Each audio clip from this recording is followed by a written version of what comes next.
Muy bien, vamos a abrir nuestras Biblias, por favor, en el libro de Apocalipsis, continuando con nuestra serie, que continuará también por unas cuantas semanas más. Hoy vamos a ir al capítulo 12 de Apocalipsis. Y nuestro tema hoy será la batalla del dragón contra Cristo y la iglesia. Cristo y la iglesia contra el dragón. Esto es el inicio de una nueva sección en el libro de Apocalipsis, en donde comenzamos a ver personajes que no se han visto en los capítulos previos. En los primeros 11 capítulos no aparece ni el dragón, ni la bestia, ni el falso profeta o la bestia. Son dos bestias, ¿no? Una que brota del mar y otra que brota de la tierra, y a la de la tierra se le llama el falso profeta. Y Babilonia, la grande, la madre de las rameras y de las abominaciones de la tierra. Estos no aparecen en el capítulo 11. Estos comienzan a aparecer a partir del capítulo 12.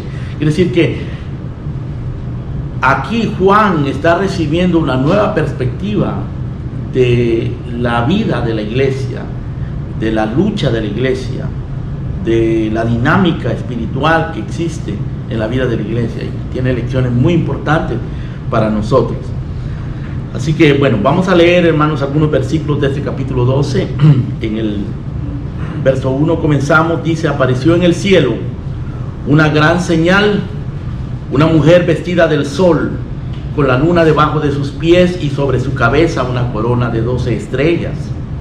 Y estando encinta clamaba con dolores de parto en la angustia del alumbramiento. Y también apareció otra señal en el cielo: he aquí un gran dragón escarlata que tenía 7 cabezas y 10 cuernos, y en sus cabezas 7 diademas. Y su cola arrastraba la tercera parte de las estrellas del cielo y las arrojó sobre la tierra. Y el dragón se paró frente a la mujer que estaba para dar a luz, a fin de devorar a su hijo tan pronto como naciese. Y ella dio a luz un hijo varón que regirá con vara de hierro todas las naciones, y su hijo fue arrebatado para Dios y para su trono. Y la mujer huyó al desierto, donde tiene lugar preparado por Dios, para que allí la sustenten por 1260 días. Amén. Vamos a orar, hermanos.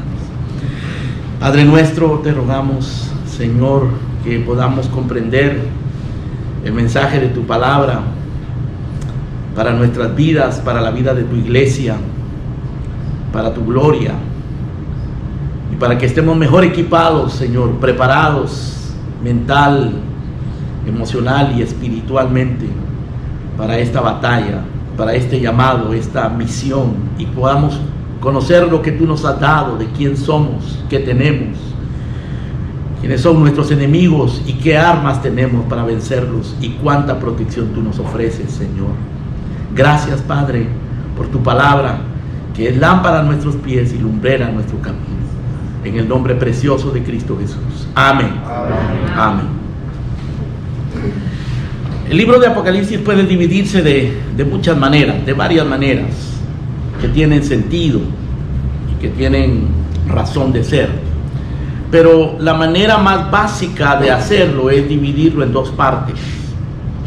La primera parte abarca del capítulo 1 al capítulo 11, y la segunda parte del capítulo 12 al capítulo 22.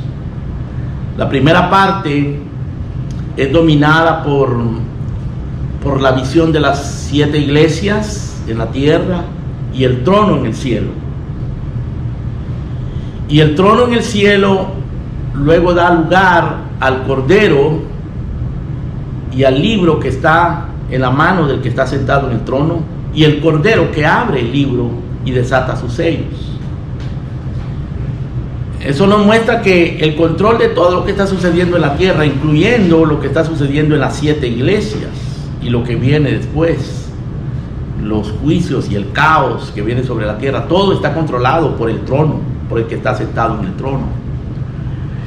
Y que hay una resolución, que hay redención, y que se van a cumplir los propósitos de Dios de redimir a la humanidad y a la tierra, a la creación, porque hubo uno que venció, el león de la tribu de Judá, que es el Cordero, que es Cristo. Y Él abre los sellos de aquel libro que está inaccesible a cualquier criatura. Él es digno de abrirlo. Y en el capítulo 1 al capítulo 11 es eso lo que domina. Cómo el Cordero abre esos sellos y comienzan a anunciarse juicios y comienzan a aparecer visiones de desastres, de hambre, de violencia, de muerte, de persecución contra los santos y de juicio sobre la tierra. También aparece en visión, a veces aparece la visión de 144,000 sellados que son de los hijos de Israel, y aparece la visión de un número que nadie podía contar, que venían de todas las tribus, pueblos, naciones y lenguas. Y esos dos grupos representan la iglesia, que es tomada de Israel y tomada de entre los gentiles. Eso aparece también en los primeros 11 capítulos. A partir del capítulo 12 encontramos una nueva perspectiva de lo mismo, pero esta perspectiva es más grotesca, es realmente aterradora. Lo que encontramos a partir del capítulo 12 son monstruos, bestias satánicas, y podemos ver cómo estos monstruos, estas bestias, están detrás de todo lo que sucede en la tierra y detrás de todo lo que le sucede a la iglesia. Por supuesto, hermanos, estos monstruos y estas bestias son simbólicos. Y recuerden que esta carta, porque el Apocalipsis es una carta, esta carta profética, digámoslo así, escatológica, simbólica, apocalíptica, esta carta fue escrita a una iglesia que se encontraba en parte en decadencia espiritual. Muchas de las iglesias se encontraban en decadencia espiritual, estaban muy cómodas, como la iglesia de la Odisea. Otras se encontraban en gran persecución, pero la persecución eventualmente habría de venir sobre toda la iglesia. Y la persecución de aquel tiempo estaba siendo efectuada por el Imperio Romano, que estaba gobernado por emperadores que reclamaban adoración. Por eso era peligroso para los cristianos en aquel tiempo. La simple frase Jesús es el Señor era motivo de persecución y de masacre para los cristianos, porque para los romanos César es el Señor, no Jesús. Y decir Jesús es el Señor era una traición de alto grado, y era penada con la persecución. Ustedes saben que a veces el lenguaje, hermano, y hoy nosotros vivimos algo de eso con lo que se conoce como el lenguaje políticamente correcto. En los últimos meses, en los últimos pocos años, por ejemplo, una frase Black Lives Matter se ha convertido en una especie de código, y si alguien dice All Lives Matter, puede ser motivo de persecución, no persecución legal, pero persecución social o psicológica de parte de poderes grandes en este país. O sea, el lenguaje políticamente correcto en aquel tiempo era César es el Señor, y decir Jesús es el Señor era algo penado con la muerte. Bueno, esa era más o menos la circunstancia de la iglesia que recibió el libro de Apocalipsis: iglesias en decadencia e iglesias en persecución. Aquí tenemos entonces esta segunda parte de Apocalipsis, en donde se nos muestra cómo todo lo que está sucediendo está dominado por fuerzas espirituales. Lo que Pablo dice en el libro de Efesios, que no tenemos lucha contra sangre y carne, sino contra principados, contra potestades, contra gobernadores de las tinieblas de este mundo, contra malicias espirituales en los aires. Eso es lo que está dibujando acá Juan, pero de una manera grotesca, de una manera simbólica. Y la razón por la que es tan simbólico esto es porque los cristianos lo entendían lo asimilaban y eran consolados y fortalecidos con este mensaje simbólico, digámoslo, que no podían entender los romanos, que no podían entender sus enemigos. De manera que esto a ellos los consolaba. Muy bien, nos vamos a ocupar esta mañana de el capítulo 12 en particular, en donde encontramos dos visiones. Dice en el verso 1 que la primera, o dos señales, la primera señal es la de una mujer, en el versículo 1, de una mujer vestida del sol. Y la segunda señal en el versículo 3 es de un dragón escarlata, un dragón rojo que tenía 7 cabezas y 10 cuernos y 7 diademas en sus cabezas. Esa mujer representa a la iglesia y ese dragón representa la serpiente antigua, a Satanás. Y lo que encontramos en este capítulo, en lo que nos vamos a concentrar, hermanos, es primero en la gloria y la misión que está representada, la gloria y la misión de la iglesia que está representada en este capítulo. Segundo, la opresión de Satanás, del dragón contra la iglesia. Y tercero, la protección divina para la iglesia. En medio de todo este simbolismo encontramos estas verdades, este cuadro. La gloria y la misión de la iglesia es lo primero que encontramos. Esa gloria se dibuja de la siguiente manera en el versículo 1. Dice: apareció en el cielo una gran señal, una mujer vestida del sol con la luna debajo de sus pies y sobre su cabeza una corona de 12 estrellas. Esa es la gloria de la mujer. Y la misión de la mujer, en el verso 2, dice: y estando encinta, clamaba con dolores de parto en la angustia del alumbramiento. Aquí podemos ver en estos dos versículos, hermanos, la gloria y la visión de la iglesia.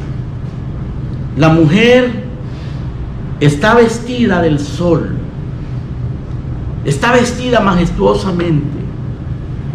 La mujer está encinta, está a punto de dar a luz a un hijo. ¿Y qué significa esta vestimenta de la mujer? Vestida del sol. El sol, hermano, es el astro que da vida a la tierra. Es el astro que ilumina la tierra. En la escritura el sol representa al Señor Jesucristo.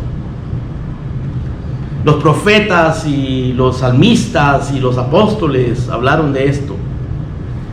Por ejemplo, el profeta Malaquías dijo: he aquí viene el día ardiente como un horno, y todos los soberbios y todos los que hacen maldad serán estopa, hablando del juicio que viene. En aquel día que vendrá serán abrasados, serán quemados, y el Señor no les dejará ni raíz ni rama. Mas a vosotros, los que teméis mi nombre, nacerá el sol de justicia, y en sus alas traerá salvación. Noten ustedes el lenguaje del profeta. Es un lenguaje bien simbólico también. Este es Malaquías. A vosotros, los que teméis mi nombre, nacerá el sol de justicia, y en sus alas traerá salvación. Es extraño, ¿no?, que nos hable de que el sol va a traer alas. Es el lenguaje profético, simbólico. Está hablando de la gloria de la iglesia, de la gloria que se refleja en el pueblo de Dios. Porque dice el Salmo 84: sol y escudo es el Señor, gracia y gloria dará a su pueblo. Él es sol, Él es escudo, y Él resplandece sobre su pueblo.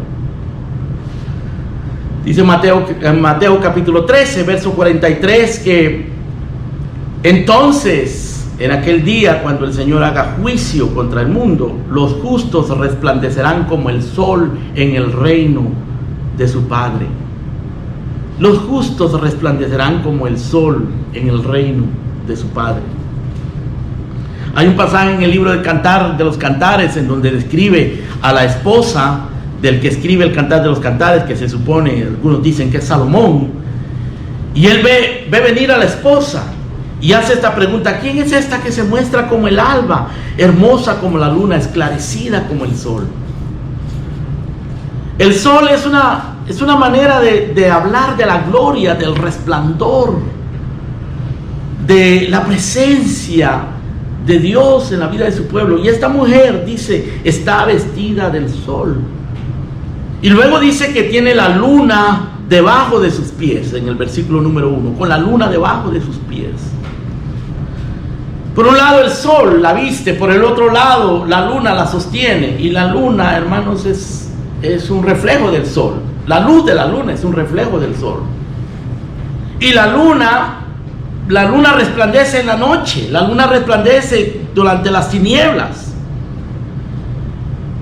Y esto está sugiriendo el hecho de que la gloria de Dios, cuando no es visible de una manera evidente, de una manera clara, como en el día que el sol resplandece, cuando viene la noche sobre el pueblo de Dios, todavía la gloria de Dios está con nosotros.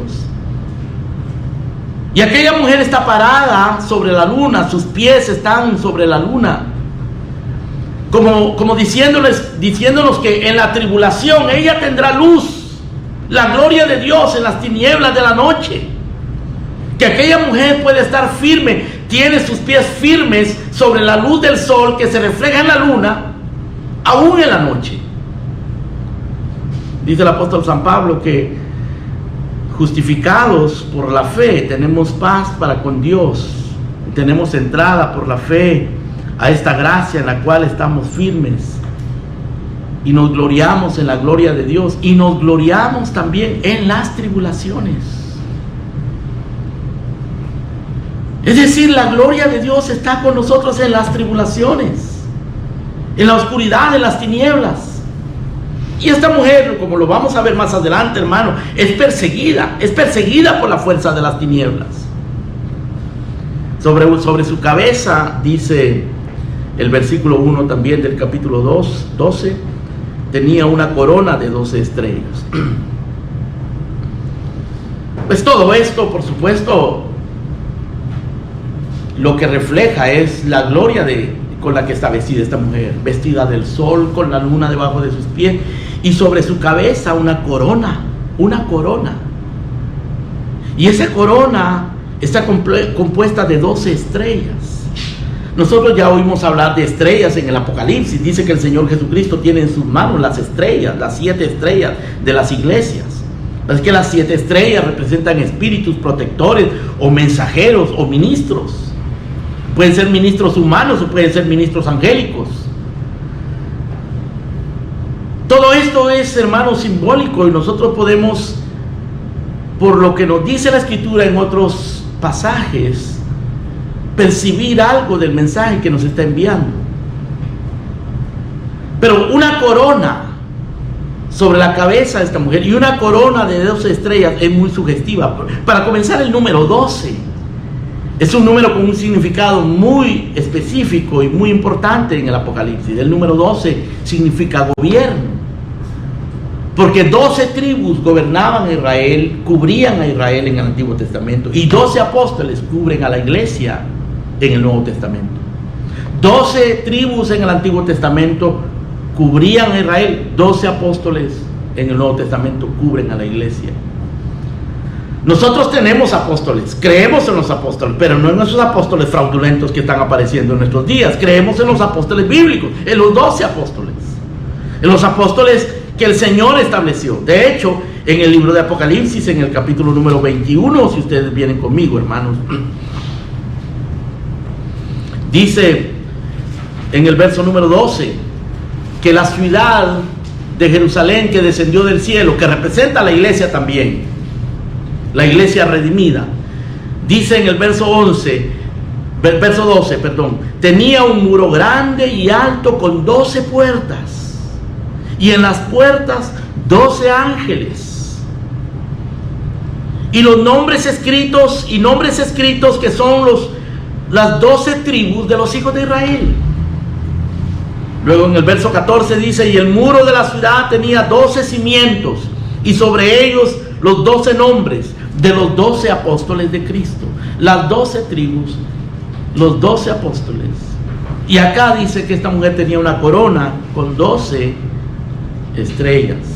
Esto representa la gloria de aquella mujer, el resplandor del sol, el resplandor de la luna en la noche, una corona con 12 estrellas. Esas 12 estrellas representan, hermano, el gobierno al que está sometido esta mujer, y a la vez la protección que está recibiendo esta mujer, la protección del gobierno divino sobre ella. Ahora, además de describirnos la gloria de la mujer, el capítulo 12 en el verso 2 nos describe la misión de la mujer. Dice que esta mujer estaba encinta, es decir, su propósito era dar a luz un hijo.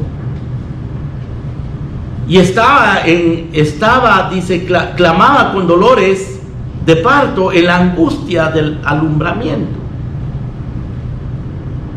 La misión de esta mujer es dar a luz un hijo.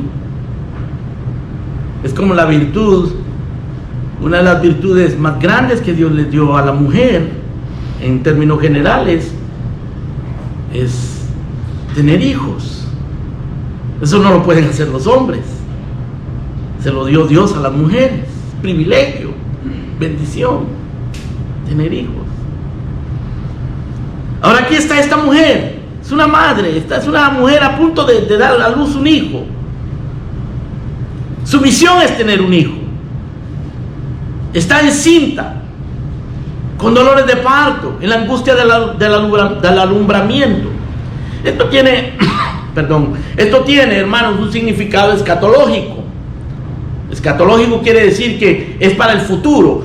Dios lo habló como anunciando que todo esto se iba a desarrollar en el futuro a través de la historia y al final se iba a consumar. Eso quiere decir escatológico.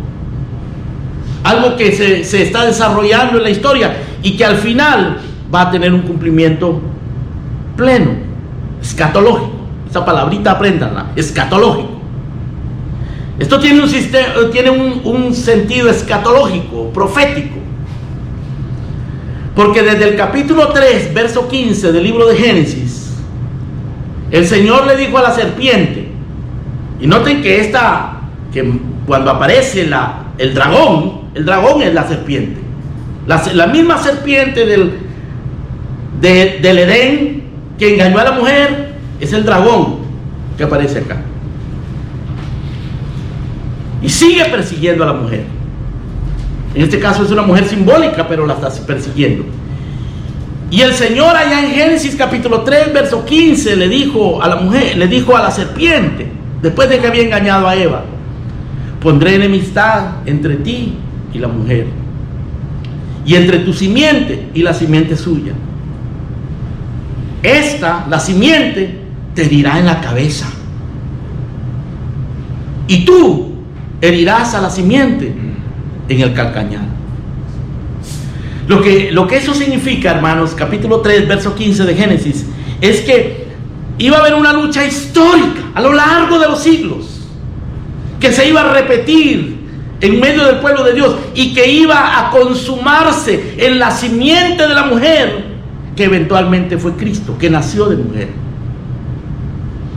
que hirió a Satanás en la cabeza para destruirla. Aunque Satanás hirió a la simiente, a Cristo, en la cruz, en la tortura, en la sangre, pero precisamente esa muerte en la cruz de Cristo fue lo que destruyó a la serpiente. Por eso decimos que es capítulo 3, verso 15, hermanos, es una declaración escatológica, profética. Algunos han dicho que el capítulo 3, que toda la Biblia es el desarrollo del capítulo 3, verso 15. Porque en el capítulo 3, verso 15 es como la semilla de todo lo que ha sucedido a lo largo y que se está consumando. Lo estamos viendo acá de una manera simbólica. Esta mujer clamaba con dolores de parto, en la angustia del alumbramiento. Y la razón por la que yo menciono Génesis 3:15, hermanos, es porque en Génesis 3:15 Dios prometió un hijo. Cuando Él dice la simiente te herirá en la cabeza, Él está diciendo el hijo te herirá en la cabeza. Habrá una mujer que tendrá un hijo. Y a lo largo de la historia, hermano, esa mujer, hubo muchas mujeres que tuvieron hijos. Y ustedes saben que la Biblia está llena de genealogías, de registros de quién nació de quién nació de quién. Y de hecho Mateo y Lucas comienzan con genealogía, que es el registro de los antepasados de Jesucristo, para decirnos de quién Él desciende, de dónde Él nació. Después el privilegio le fue dado a María, que Cristo naciera de María. Pero a lo largo de los siglos, las mujeres siempre esperaban. Muchas mujeres de fe del Antiguo Testamento esperaban que quizás el Mesías nacería de ellas, o que por lo menos ellas serían antepasadas, ellos serían parte de ese linaje del Mesías, por la promesa de Génesis 3:15, la simiente. Y ahora tenemos aquí a esta mujer que está encinta, a punto de tener un hijo. Su misión es esta, hermano. Su misión es tener un hijo. De allí, hermanos, el énfasis, como les dije hace un momento, de la historia bíblica de los nacimientos. Es interesante cómo cuando uno lee la Biblia encuentra muchas historias muy específicas de nacimientos. Por ejemplo, se nos habla del nacimiento de Set, que fue el sustituto de Caín. El nacimiento de Noé. El padre de Noé dijo: este nos dará descanso. Y ustedes saben que Noé fue muy importante en el propósito bíblico. El nacimiento de Isaac. Abraham estuvo esperando el nacimiento de Isaac por 25 años. Cuando tenía 100 años lo tuvo. Y la Biblia nos relata el nacimiento de Isaac, el nacimiento de Jacob, el nacimiento de Moisés también. Se nos habla del nacimiento de Moisés. Fue dramático como Moisés nació y después tuvo que ser abandonado en el río y el Señor lo rescató. Niños que el Señor los está guardando. Niños, el Señor también les habla a ustedes. El Señor también los usa a ustedes. Padres, cuiden a sus hijos, eduquen a sus hijos, porque Dios tiene propósitos con los niños, con sus hijos. Tuvo propósito con estos niños, con Moisés, con Isaac, con Jacob. Los varones israelitas en Egipto, que estaban siendo masacrados por el faraón, fueron salvados también. Sansón, el nacimiento de Sansón se relata. El nacimiento de Samuel. Como Ana no podía tener hijos y pidió un hijo, y el Señor le dio un hijo, y Samuel llegó a ser un gran profeta en medio del pueblo de Dios, el que ungió a David. Obed es el hijo de Ruth y de Booz. Hay un libro que se llama Ruth. Y el libro de Ruth, el propósito del libro de Ruth es contarnos el nacimiento de Obed, porque Obed fue el padre de Isaí, que fue el padre de David. Todo esto, hermanos, para llevarnos al nacimiento más maravilloso del que nosotros tenemos noticia, el nacimiento de nuestro Señor Jesucristo. Y aquí está esta mujer, en el capítulo 12. Está encinta, con dolores de parto, en la angustia del alumbramiento. Isaías había profetizado: he aquí la Virgen concebirá y os dará a luz un hijo y llamará su nombre Emmanuel. Eso fue Cristo. Eso se cumplió en Cristo. En el capítulo 9 Isaías dijo: un niño nos es nacido, hijo nos es dado, y el principado sobre su hombro, y se llamará su nombre admirable, consejero, Dios fuerte, Padre eterno, príncipe de paz. Un niño nos es nacido, hijo nos es dado.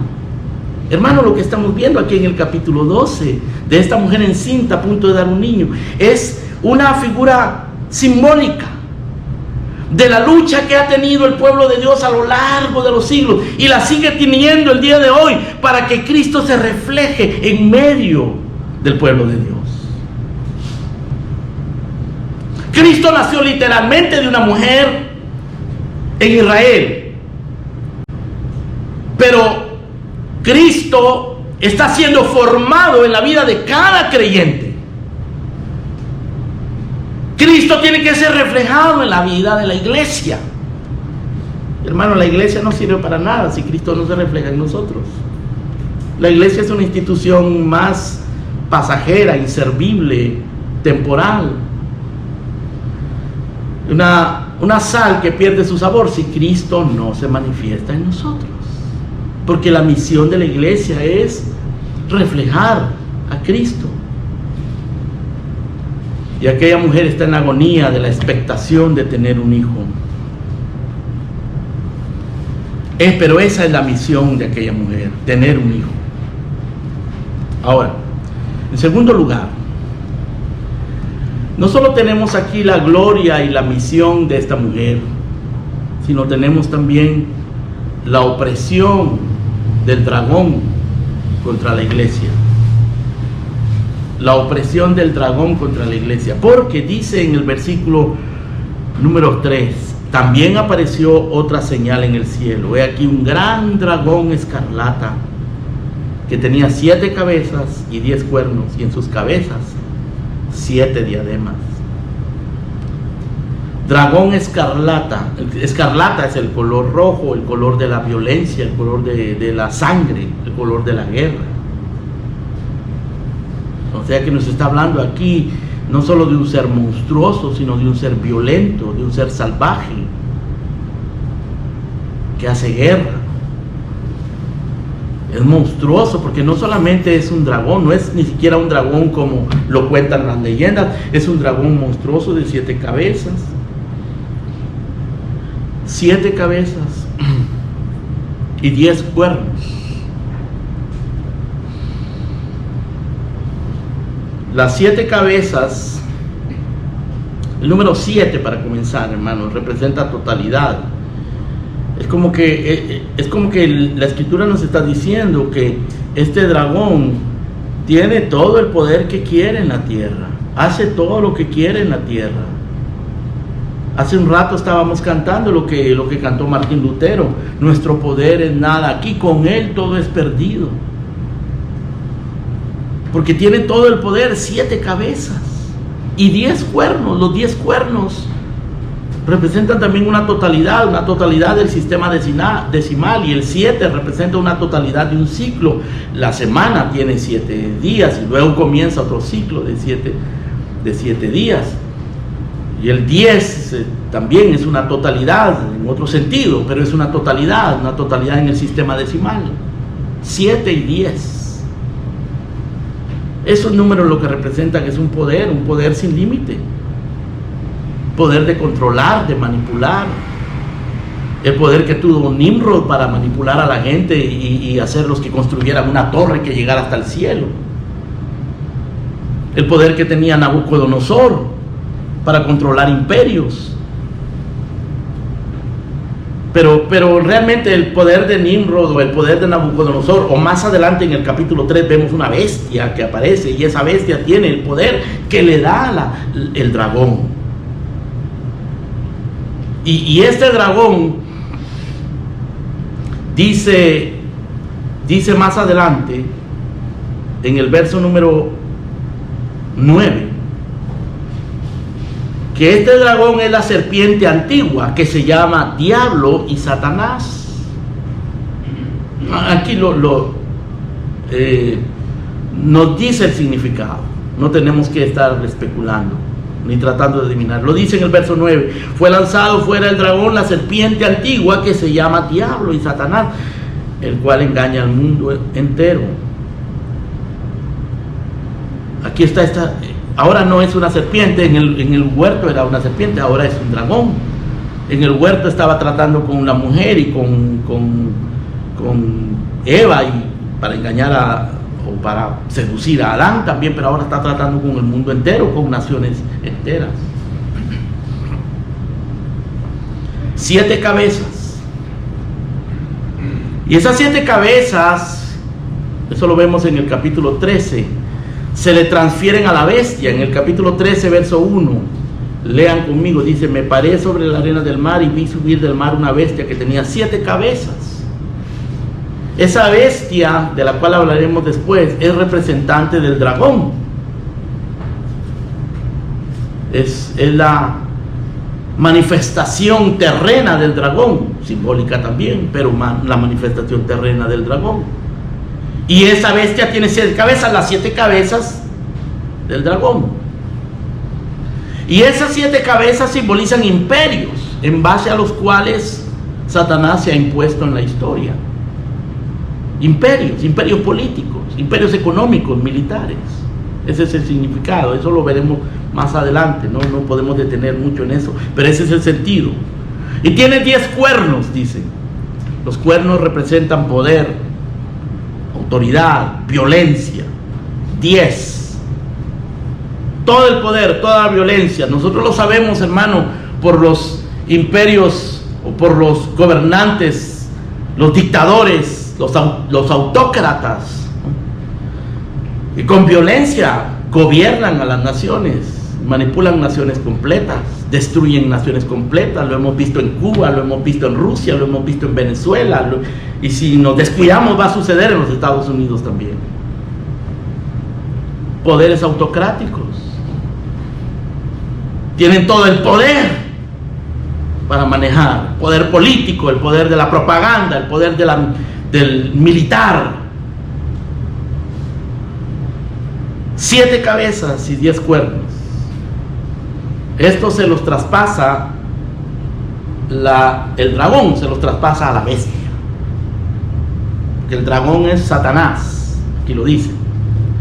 Y la bestia son todos esos poderes que se manifiestan en el mundo a través de instituciones humanas, sean políticas, sean académicas, sean de entretenimiento, sea Google, sea Facebook, sea la prensa, sea el gobierno, lo que sea. Poderes, son simbólicos. 7 diademas, dice. Tenía 7 diademas, aquí lo dice el verso 3. En su cabeza, al final del verso 3, tenía 7 diademas. Era un dragón rojo, escarlata, con 7 cabezas, con 10 cuernos, y en su cabeza 7 diademas. Las diademas significan coronas, autoridad legal. Son gobiernos, como dicen algunos autócratas, entre comillas, democráticamente elegidos, o simplemente impuestos, como sea, pero tienen diademas, tienen autoridad arrogante contra los hombres y contra la iglesia también, porque después vemos cómo persigue a la iglesia. Estas diademas también son transferidas a la bestia, más adelante lo veremos. Y son una imitación de las coronas de Cristo. Y Cristo aparece después, en el capítulo 19, viniendo en un caballo blanco, simbólico también, con coronas en su cabeza. El poder de este monstruo, hermanos, de este ser, de este ente, de Satanás, es comunal. Dice en el verso 4 que su cola arrastraba la tercera parte de las estrellas del cielo y las arrojó sobre la tierra. La tercera parte de las estrellas del cielo. Este es un pasaje un poquito complicado y difícil. Muchos piensan que se refiere a todos los ángeles que arrastró del cielo y que se convirtieron en ángeles satánicos, en demonios, en espíritus caídos. Probablemente ese es el sentido. El engaño de Satanás, aún de ángeles. El apóstol Pedro dice en segunda de Pedro capítulo 2 verso 4 que hubo ángeles que pecaron y que el Señor los arrojó al infierno y los entregó a prisiones de oscuridad para ser reservados al juicio. Ángeles que pecaron. puede ser que a eso se refiera este pasaje. Su cola, dice el verso 4, arrastraba la tercera parte de las estrellas del cielo y las arrojó sobre la tierra. Por eso la Biblia habla de espíritus de maldad en las regiones celestes, gobernadores de las tinieblas de este mundo, principados, potestades, gobernadores de las tinieblas de este mundo, espíritus de maldad en las regiones celestes. Y es interesante, hermanos, que aunque la Biblia lo muestra de una manera monstruosa, en realidad el propósito de mostrarlo de una manera monstruosa no es decirnos que Satanás es monstruoso físicamente hablando. Por supuesto, las películas de Hollywood les gusta representar a Satanás monstruoso físicamente hablando, pero él es monstruoso moralmente hablando, espiritualmente hablando, teológicamente hablando, ideológicamente hablando. No es una monstruosidad física necesariamente, porque la Biblia dice que también se manifiesta como ángel de luz. Puede ser la persona más suave, más sofisticada. Pueden ser los argumentos más sofisticados, filosóficos, científicos, y ser satánicos. No tiene que ser una cosa monstruosa, grotesca a los sentidos o a la vista, pero es engañosa. Como la serpiente engañó a Eva, le cambió su mente, trastornó sus sentidos.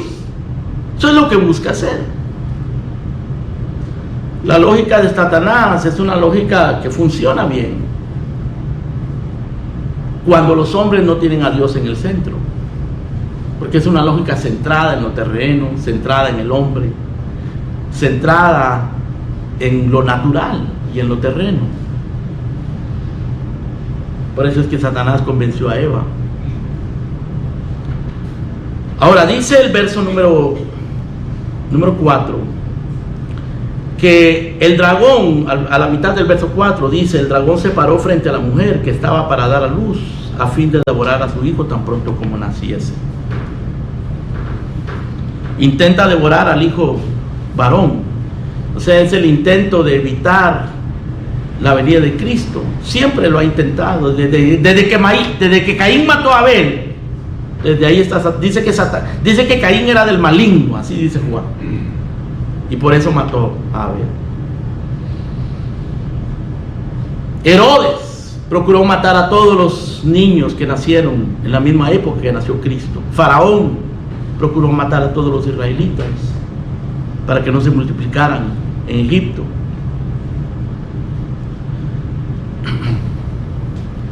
El intento de devorar al hijo varón. Y luego en el verso número 7 se habla de una gran batalla en el cielo, Miguel y sus ángeles luchando contra el dragón, y luchaban el dragón y sus ángeles.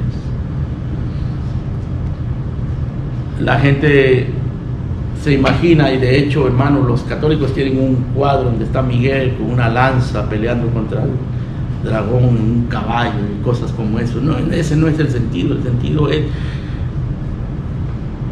abrirnos el entendimiento al hecho de que hay una realidad invisible para nosotros.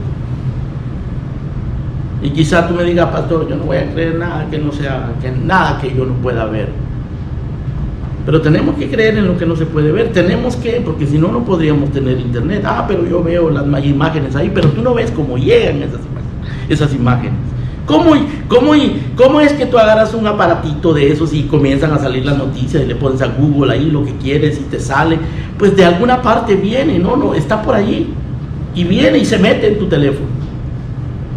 ¿Cómo? O la imagen del televisor. Hay un mundo invisible para nosotros, más misterioso y más poderoso que el internet, más poderoso y más misterioso que las ondas hertzianas de una radio, o las ondas de un microondas que calientan la comida en un instante. Son poderes espirituales. De eso nos está hablando este pasaje. Dice que este dragón engaña al mundo entero. Aquí lo dice en el verso 9, engaña al mundo entero. Y que persigue a la mujer. Primero trata de evitar el nacimiento del niño, no lo logra. Porque dice en el verso 5, ella dio a luz un hijo varón. No lo logra, pero engaña al mundo entero, pelea contra Miguel. En el verso número 10, dice, al final del verso 10, que Él es el acusador de nuestros hermanos, el que los acusaba delante de nuestro Dios de día y de noche. Él es acusador, acusa. De hecho, la palabra diablo significa alguien que levanta falso testimonio. Y Satanás significa adversario. Ese es el sentido. Engañando al mundo. Dice el verso 12: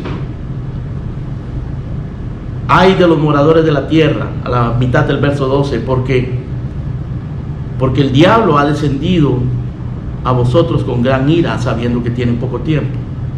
Con gran ira. Mientras más pase el tiempo, más degradación nosotros vamos a ver, más violencia, más confusión. Eso es así, eso así va a suceder. Como en los días de Noé, dijo el Señor Jesucristo. ¿Cómo eran los días de Noé? Dice que se casaban, se daban casamiento, comían, bebían, se casaban, daban casamiento. ¿Qué de malo hay en casarse? ¿Qué de malo hay en comer? Pues ¿sabe qué? No hay nada malo. Pero cuando las personas se dedican a comer y a beber, casarse y darse en casamiento, e ignorando a Dios, eso es fatal. Además dice que cuando el Señor envió el diluvio, el juicio del diluvio, Dios vio que la tierra estaba llena de maldad y que la inclinación del corazón de los hombres era de continuo hacia lo malo, y la tierra estaba llena de violencia, y Dios destruyó. Y así será en los días de la venida del Hijo del Hombre. Así está desarrollándose la historia en nuestros días, hermano. Ahora, este enemigo no solamente engaña al mundo entero, no solamente hay una advertencia para los moradores de la tierra, porque viene y destruye y corrompe y engaña, sino que viene también a perseguir a la mujer, sobre todo. En el verso 13 dice: cuando vio el dragón que había sido arrojado a la tierra, persiguió a la mujer que había dado a luz al hijo varón. Cuando la iglesia tiene éxito en su tarea, en su misión de reflejar a Cristo, Satanás la persigue. La persigue. En el verso número 17 dice que el dragón, el verso 15 dice que la serpiente arrojó de su boca tras la mujer agua como un río. Agua como un río. Interesante, hermanos, que de la boca, el dragón arroja agua como un río, para que fuese arrastrada la mujer por el río. Agua de la boca. Parece que eso está hablando acá, hermano, de el engaño propagandístico, ideológico, filosófico, herético de la bestia. Un río de mentiras, un río de falsas ideas, un río de falsedades y de propaganda engañosa. Ahora dice que aquella mujer fue rescatada en medio de todo eso. Y esto nos lleva al tercer punto, hermanos: la protección divina para la iglesia. Es que por un lado vemos la gloria de la iglesia y su misión, por el otro lado vemos la opresión del dragón contra la iglesia, pero también este pasaje nos habla de la protección divina para la iglesia. Primero, esa corona de 12 estrellas, hermanos, representa que Dios está sobre la iglesia, que Dios le ha dado victoria y le ha prometido victoria a la iglesia. Y luego Dios usa diferentes medios, algunos extraños, para proteger a esta iglesia, para proteger a esta mujer. Dice en el versículo 6 que la mujer huyó al desierto cuando el dragón la perseguía. La mujer huyó al desierto, donde tiene un lugar preparado por Dios, porque ahí la sustentan por 1260 días. Los 1260 días es equivalente a 3 años y medio. En el verso 14 dice: se le dieron a la mujer las 2 alas de la gran águila para que volase delante de la serpiente al desierto, a su lugar donde es sustentada por un tiempo, tiempos y la mitad de un tiempo. Tiempos y la mitad de un tiempo significa tiempo, 1 año, tiempos, 2 años, o sea, 3 años, y la mitad de un tiempo, 3 años y medio. Y 1260 días significa 3 años y medio, es equivalente. Es una manera simbólica de decir que por un tiempo va a estar en el desierto. Un tiempo indefinido, pero no un tiempo permanente. Va a estar en el desierto y Dios la va a proteger en el desierto. Y el desierto, hermano, en la Escritura, Dios lo usa para instruir a su pueblo, para enseñarle a su pueblo. En el desierto, Dios le enseñó a Israel a depender de ellos. Y el desierto también es el camino hacia Canaán, es el camino hacia el destino que Dios nos lleva. Y aún en el desierto Dios protege a su pueblo. En el desierto Dios le daba maná y Dios le daba una nube a su pueblo y los guardaba, los resguardaba. En Oseas capítulo 2, verso 14 hay un pasaje en donde dice: he aquí, yo atraeré a mi pueblo y lo llevaré al desierto y le hablaré a su corazón. En el desierto, en la aflicción, en el dolor, es donde muchas veces escuchamos realmente al Señor. ¿No te ha pasado, hermano? Realmente cuando estás sufriendo en la angustia, cuando lo estás perdiendo todo, cuando ya nada tiene sentido en esta vida, te vuelves al Señor y escuchas su voz en el desierto. Dios llevó a Elías al desierto y allí lo sustentó. La protección de Dios en el desierto: aunque ande en valle de sombra de muerte, no temeré mal alguno, porque tú estarás conmigo. Y luego dice acá, hermano, en el verso número 10, que el acusador de nuestros hermanos, al final del verso 10, el que los acusaba delante de nuestro Dios de día y de noche, fue lanzado fuera. Y él venía acusando y acusando. Y en el verso 11 dice: y ellos, refiriéndose al pueblo de Dios, le han vencido por medio de la sangre del Cordero y de la palabra del testimonio de ellos, y menospreciaron sus vidas hasta la muerte. Noten esos: la sangre del Cordero y la palabra del testimonio de ellos. Esos son recursos que nosotros tenemos. La sangre del Cordero nos limpia y su palabra nos guía. Y así dice nuestro pasaje, que ellos vencieron al dragón con la sangre del Cordero y con la palabra del testimonio, y menospreciaron sus vidas hasta la muerte. Tuvieron que pagar, en el caso de muchos, con sus vidas. Esto no va a ser una batalla fácil, hermano, no, pero es una batalla segura. En el verso 14 habla de otra protección: se le dieron a la mujer 2 alas de la gran águila, las 2 alas de la gran águila. Así que esta mujer tiene una corona de 2 estrellas, tiene el desierto preparada para ella, tiene la sangre, tiene la palabra, y ahora dice: se le dieron las alas de la gran, 2 alas de la gran águila. Repito, todo esto es simbólico, hermano. Las 2 alas de la gran águila no es otra cosa que el Señor levantando a su pueblo en medio de la angustia. En el capítulo 19, verso 4, cuando el Señor le habla a su pueblo de cómo lo sacó de Egipto, dice: vosotros visteis lo que hice a los egipcios y cómo os tomé sobre las alas de las águilas y os he traído a mí. Capítulo 19, verso 4 de Éxodo. El Señor le dice a Israel: yo los saqué a ustedes de Egipto en alas de águilas. Eso no fue literal, pero es una manera de decir: yo los saqué a ustedes extraordinariamente, de una manera sobrenatural. En Deuteronomio 32, verso 11, hay un versículo muy hermoso relacionado con esto, donde dice: como el águila que excita su nidada, revolotea sobre sus pollos, extiende sus alas, los toma, los lleva sobre sus plumas.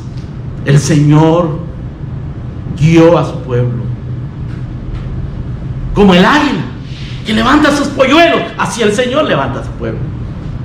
¿Y quién no conoce, hermano, aquel pasaje de Isaías 40 donde dice que los mancebos se fatigan y se cansan, los mozos flaquean y caen, pero los que esperan en el Señor tendrán nuevas fuerzas, levantarán las alas como las águilas? Levantarán las alas como las águilas. El Señor lleva a su pueblo. Cuando tú te sientes desfallecido, ahí está el Señor para levantarte como con alas de águila.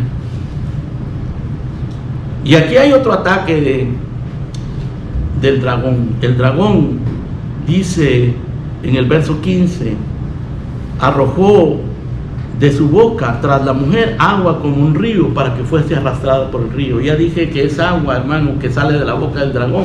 Pues son palabras, ¿no? Palabras. Si algo sale de la boca del dragón, son palabras o fuego. Pero lo que salga de la boca del dragón, hermano, es malo, venenoso. Hay ideas venenosas, hay filosofías destructivas, venenosas. Las palabras de la serpiente para Eva fueron destructivas, catastróficas. Cuidado con lo que oyes y cómo lo oyes y con lo que crees. Cuidado con tu lógica. Que tu lógica sea centrada en Dios y en sus propósitos, y entonces todo lo demás va a tener sentido.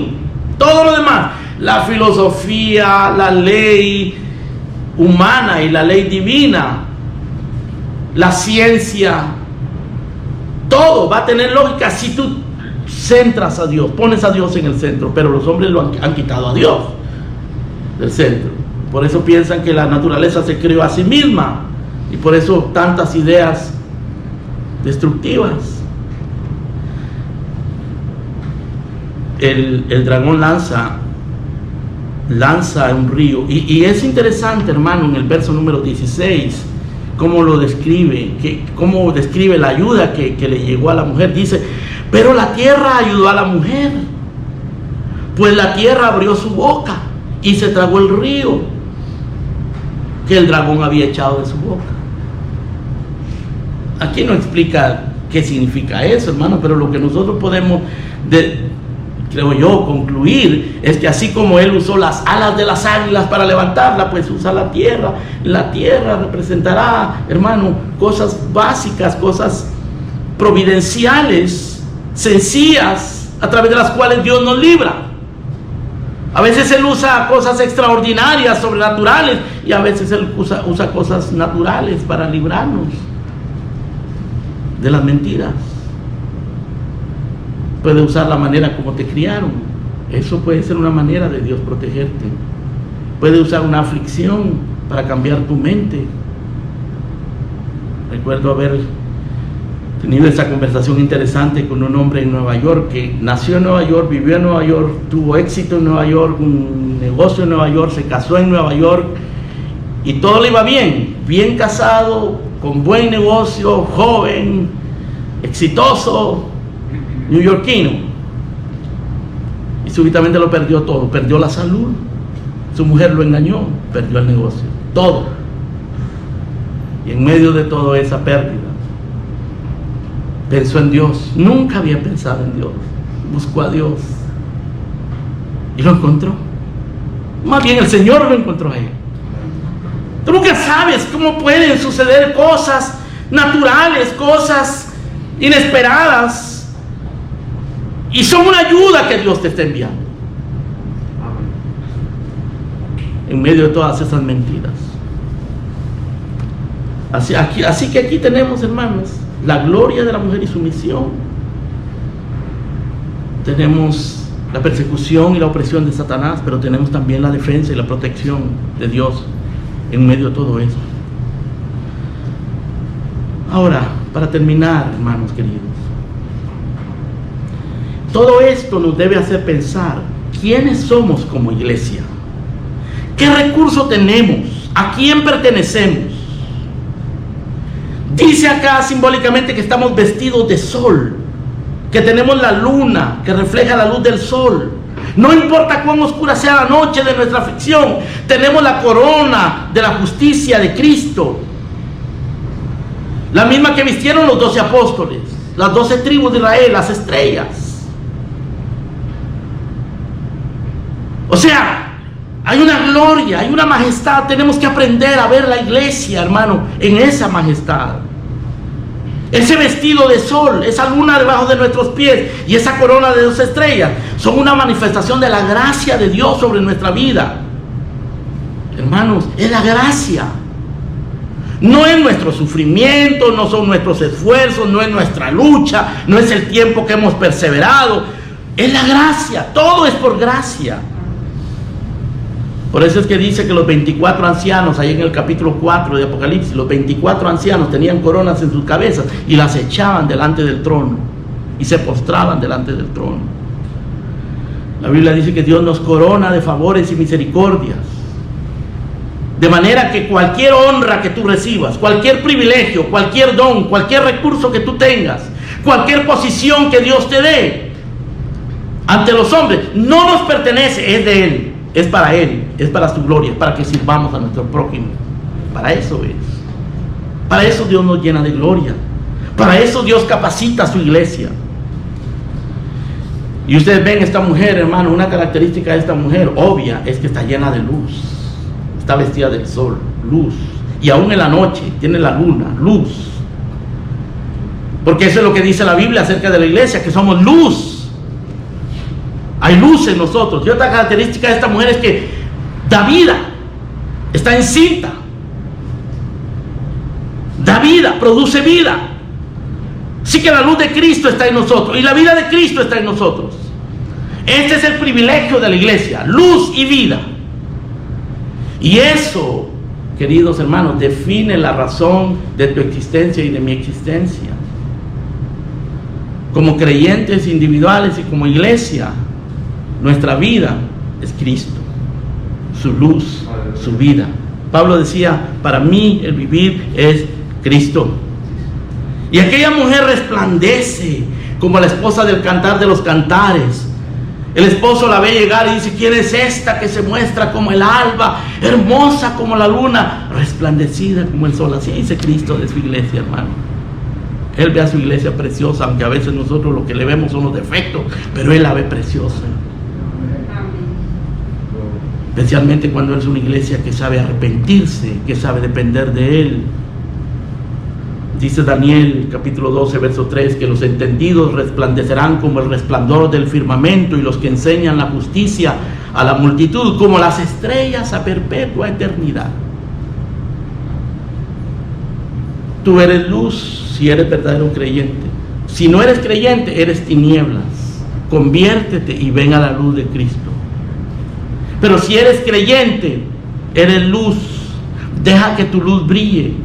La luz de tu conducta, la luz de tu amor, la luz de lo que tú conoces de Cristo. Refléjalo y enséñalo a otros. Hay una pequeña canción de niños que dice, brilla en el sitio donde estés. Puedes con tu luz algún perdido rescatar. Brilla en el sitio donde estés. Eres luz. Dice el Señor, vosotros sois la luz del mundo. Una ciudad sentada sobre un monte no se puede esconder. Tu misión, hermano, como creyente y como miembro de la iglesia, no solo es dar luz, sino reproducir la vida de Cristo en ti mismo, en tu vida y en otros, para que Cristo sea formado en ellos. Eso es estar en Cristo, vivir por Cristo, creer en Cristo, crecer en Cristo. Eso es ser cristiano, estar en Cristo. No se trata de ser más religioso, de ser más esforzados, más legalistas, más ritualistas, más ceremoniosos, sino de creer en Cristo, su luz, el sol que nos viste, conocer su amor, su divinidad, su humanidad, su sacrificio, su obra redentora y refugiarnos en Él. Refúgiate en Él, hermano, en tu indignidad, en tu impotencia, refúgiate en Él y Él te va a vestir de esa gloria, que Él sea tu justicia. Esta mujer encinta, que está a punto de dar un hijo varón, hermano, está en angustia. Y esto nos recuerda también que la iglesia tiene que pasar por angustias, incomodidades, trabajos, pero vale la pena. Hermano, ser luz y dar a luz a Cristo viene con trabajo, con angustia y con oposición y persecución. Son necesarias, hermano. Y es necesaria la paciencia. Si eres verdadero cristiano, te va a costar. Te tiene que costar.